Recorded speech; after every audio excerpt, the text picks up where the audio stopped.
Bonjour à tous, c'est Jean-Luc Haut sur sa chaîne YouTube. Aujourd'hui, nous allons parler de l'Ukraine qui teste 100 véhicules terrestres sans pilote de conception locale. Complexe robotique terrestre sans pilote Targan, octobre 2024. L'Ukraine a mené une opération d'envergure pour tester les performances de 100 véhicules terrestres sans pilote de conception nationale dans différents environnements. Le ministre ukrainien de la transformation numérique, Mikhailo Fedorov, a révélé que les tests ont évalué des systèmes conçus pour l'évacuation médicale, la logistique, les frappes, le minage et les missions kamikazes. Les essais ont été menés sous la direction du commandant en chef adjoint des forces armées ukrainiennes, du colonel Andriy Lebedenko, sur des terrains difficiles tels que des rampes, du sable et des tranchées inondées.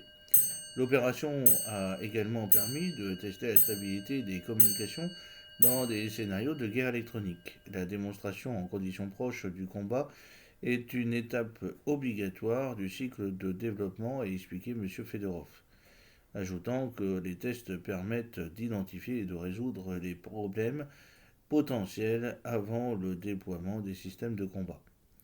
Dernier système terrestre de fabrication ukrainienne, plus tôt ce mois-ci, Fedorov a annoncé l'approbation de 4 systèmes robotiques terrestres multifonctionnels, le Tanchik, le Targan 2K, le Targan 200 et le Buretvi, destinés aux forces armées ukrainiennes. Ces systèmes sont conçus pour mener à bien un large éventail de missions, notamment la reconnaissance, le sabotage, l'évacuation, l'attaque et la logistique.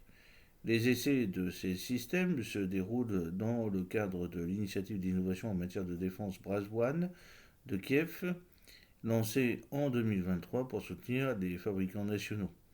Ce programme octroie des subventions pour tester la maturité technologique et développer la production locale. En mai, la plateforme avait octroyé 189 subventions pour un montant total de 3,3 millions de dollars. Outre le renforcement de la production locale, l'Ukraine continue de bénéficier d'un soutien international.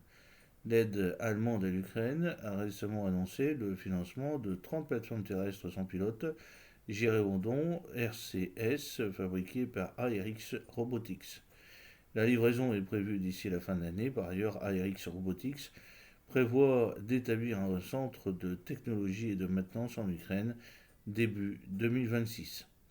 Cette initiative vise à accélérer l'adaptation du système et le soutien opérationnel en collaboration avec les ingénieurs et des startups locales.